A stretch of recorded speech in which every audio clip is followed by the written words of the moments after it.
Hello again, everybody. Welcome to a very special edition of AMA Air. That's right. There have been a lot of questions coming in over the past couple of weeks about the FAA's UAS registration program, and we thought it would be helpful to devote our show this month to explaining what's happening and answer some of the questions we've been getting at headquarters. We've got a couple of special guests with us here today to help us really understand the situation and how AMA is trying to reverse some of these decisions. Joining us today are members of the AMA Government and Regulatory Affairs team, Chad Budreau and Rich Hanson, who is with us via Skype. Thanks, both of you, for being with us today. Thank you. Glad to be here. So let's start at the beginning, guys. Chad, I want to start with you. What are the basics of the registration process, and what are we doing? I guess what's the FAA's goal in implementing the registration process right now? Sure. So the FAA created a task force in which Rich Hanson was involved with on behalf of the AMA.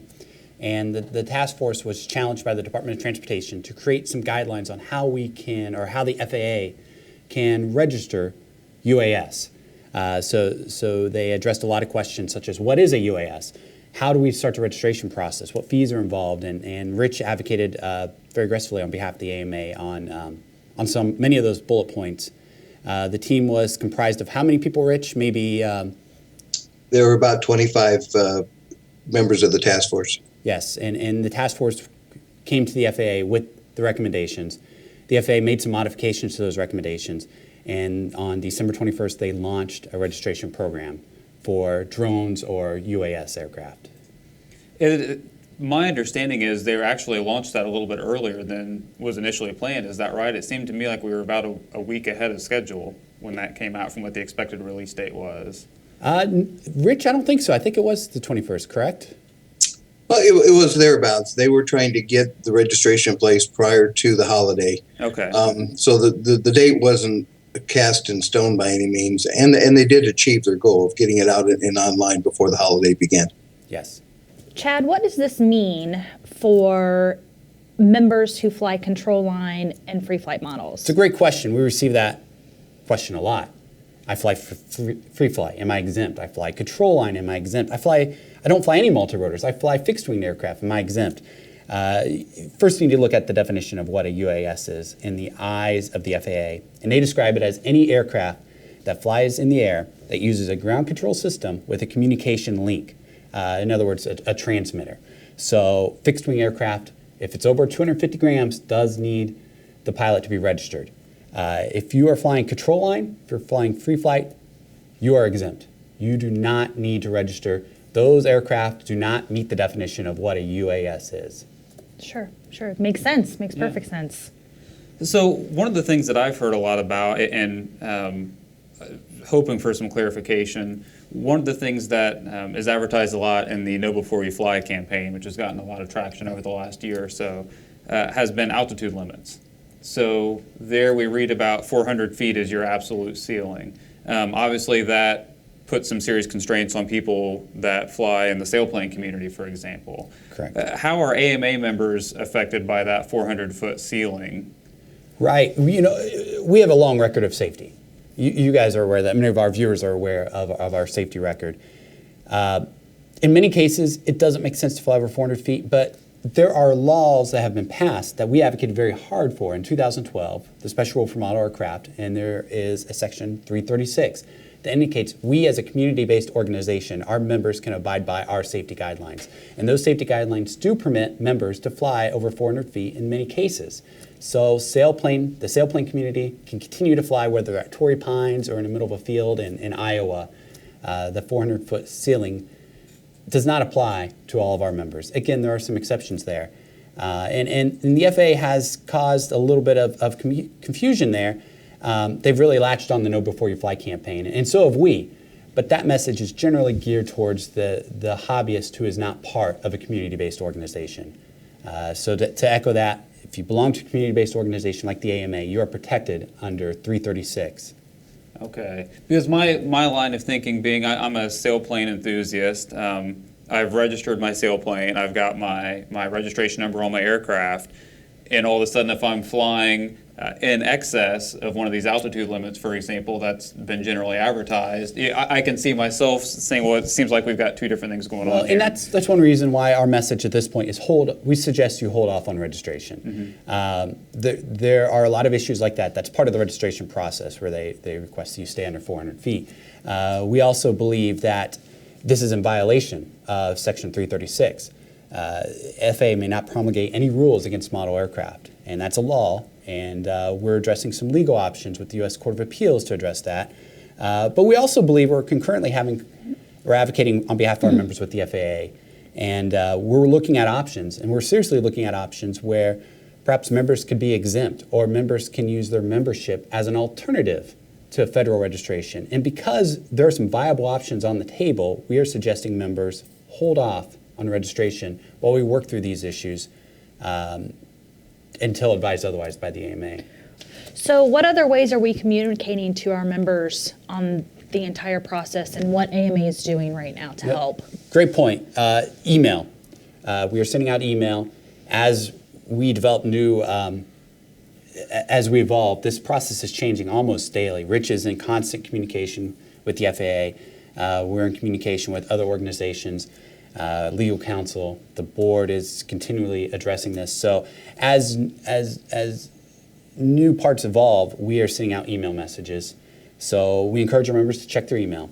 We're also using social media. We're using our blogs. We're using our website, modelaircraft.org. So we encourage our members to stay on top of all those methods of communication. In addition, we're still using our standard publications, such as Model Aviation, as another vessel to communicate where we're at and where the process is. Sure.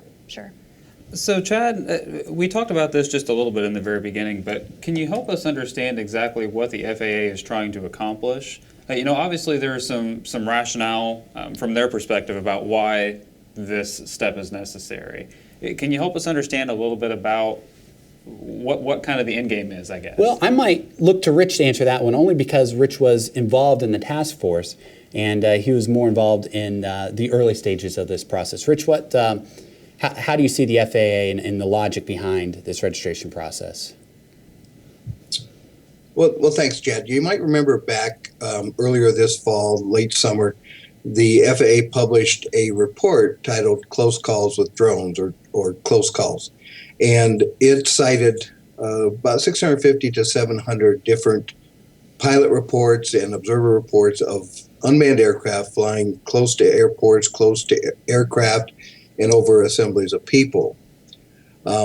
This particular report has been spread pretty significantly throughout the media and has caused a lot of concern about the fact that there's been so many sightings of unmanned aircraft.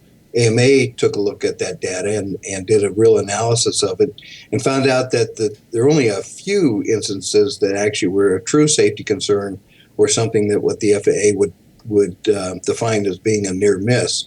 But nonetheless, it is true that the number of sightings, the number of times that an unmanned aircraft is showing up in inappropriate places, and the potential for safety issues is certainly a real issue.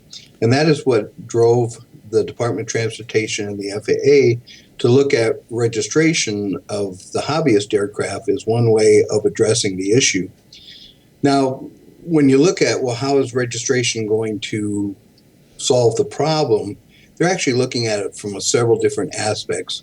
One is that should an aircraft be located and found in an area where it shouldn't be, they need to be able to trace that aircraft back to its owner. So a registration number will help them do that. But also they're wanting to instill in this new community of unmanned aircraft the idea that when they operate a device like this and they're operating in the airspace, they're actually operating in that airspace that's shared by manned aircraft, other unmanned aircraft operators, and they're also creating risks for people and property on the ground. So it's a mindset that you're actually participating in a national airspace system. And that's the concept of registration, is putting them and injecting them into that system, if you will. And then lastly, and we think more importantly, it presents an opportunity for education. We have seen the education component as being the most important tool we have for teaching this new community how to fly safely and responsibly. And a year ago, we partnered with the Association for Unmanned Vehicle Systems International, the FAA, the Small UAV Coalition, to initiate a program called Know Before You Fly. And this program is aimed at getting that educational material into the hands of the consumer, into the hands of the non-AMA member, so that they can at least have those very basic safety concepts in mind when they're flying the aircraft. And this program is aimed at actually getting that educational material in the packaging of the products, and also made available through the distributors and the retail outlets, so that the people actually have the basic information. And assuming, as we know, the average individual is wanting to fly safely and responsibly, they just need the right information to do so. You know, Rich brings up a good point. We do believe that registration makes sense at some level. I mean, there are a lot of pilots out there that just are not educated. And registration may help with that education component. But the concern with the AMA is that we have an amazing track record. Our hobbyists are educated. We have a very rigid safety code that goes beyond even what the FAA recommends in terms of flight line and pre-flight checklists.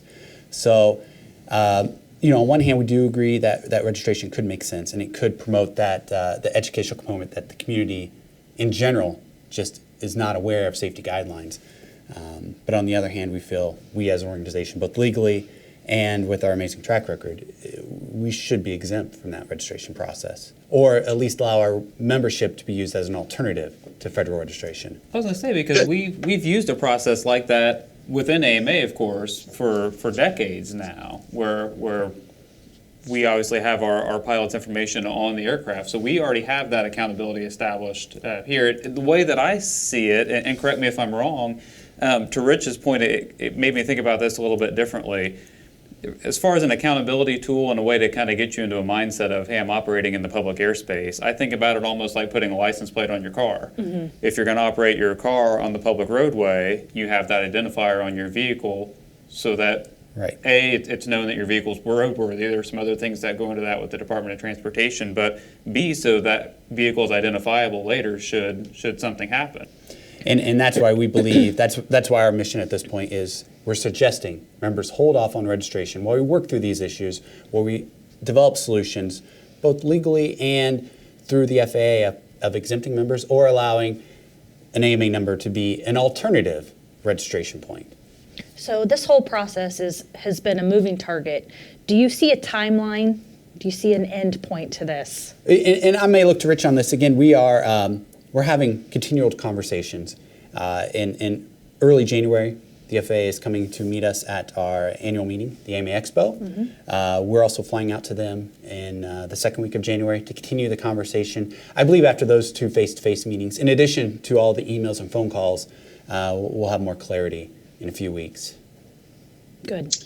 Yeah, Chad makes a good point, and I think this process that we're going through is an evolving process. The rule that they passed was called an interim final rule, and that word interim means that it's being in place until they can fully vet the issues and come up with a final set of rules to operate by. So the rule, although it is in effect starting December 21st, it is not final in its final form. And the rule, when published, also offered a 30-day public comment period.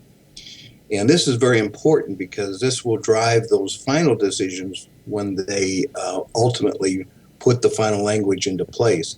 So AMA is going to be advising our members on our position for the rule, as we're doing today, and suggest some comments that the members may consider when they start making their own comments to the rule.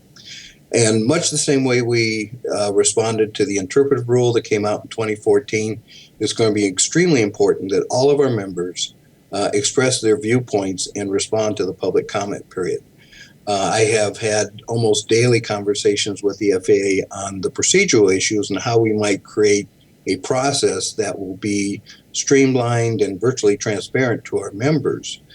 But in that conversation, they have also encouraged us to make our comments known, that our position needs to be out there and we need to speak with a loud voice. So please be prepared within the next few weeks to make public comment through the Federal Register. Exactly. The comments are due mid-January, I believe January 15th. Correct me if I'm wrong, Rich. But within the next week or so, we'll be providing some bullet points and some guidance as to what those comments should include. And to echo Rich's comment, I cannot stress enough, we need our members to rally up and to share their concerns with the FAA so they can revise this registration process or take another look at it. So, Chad and Rich both, as we finish things up here, is there any final thoughts you want to add? Anything that you think the membership needs to know that we've not covered in our discussion today? I would encourage our members to continue checking their email, check our blogs, check our social media efforts. We'll provide updates as things evolve and progress. And I want to encourage our members to continue flying. Have fun. This is a fun hobby. Yes, this registration process may be unnecessary for our members, and it's definitely a burden. But that shouldn't stop you from flying. Yes, again, Chad makes some excellent points, and the only thing I would add to that is that keep in mind that this is a process. We are still working through a process. Although registration did become effective the 21st, there is some time and grace period here to work through, and there'll be some time for public comment to guide and drive this thing towards a final set of regulations. And AMA obviously is still at the table advocating strongly for our members. We're in contact with the FAA almost every day, as well as contacting members of Congress on the Hill too to explain our issues and concerns. So I would echo Chad's request that the members stay engaged. Keep up on the situation. It's evolving on a daily basis, so new information will be out. And please don't read too much into the information. This is still a hobby, a leisure hobby where we all want to have fun and enjoy it. And as I've said for years, that when it's all said and done and UAS gets fully integrated, I believe we will still be enjoying this hobby, and our grandchildren will still be enjoying this hobby. Just the way we have in the past. There may be a few more I's we have to dot and T's we have to cross, but the ultimate experience will be the same. Well, I think that is great news for Yeah, everybody. I think it we could sure all is. agree. Sure is. Absolutely. Well, Chad and Rich both, thanks so much for being with us. I know, obviously, of late especially, you guys are both incredibly busy, and we really appreciate you taking some time to help us understand what's becoming a more complicated issue. Glad to help. Thank you. Thanks, guys. Please keep checking modelaircraft.org for updates to the situation as they become available. As it was mentioned, this is a very fluid situation and things can change daily. Also, don't forget that Chris and our production crew will be at AMA Expo in just a couple of weeks in Ontario, California. Make sure you get your advance tickets at amaexpo.com and you can stop by and say hello. Please keep in mind that during AMA Expo, we will be having an all membership meeting on Saturday, January 9th at 9 a.m. That should last about an hour. Also, the FAA will be giving a presentation at the main stage on January 10th from 12 to 1 p.m. So more information about this constant and moving target that Chad and Rich are trying to keep up on. So please be there. You'll want to see it. Absolutely. Well, for Aaron Dobbs, I'm Chris Savage. Thanks for watching, and we're going to see you next time from the show floor at AMA Expo in Ontario, California.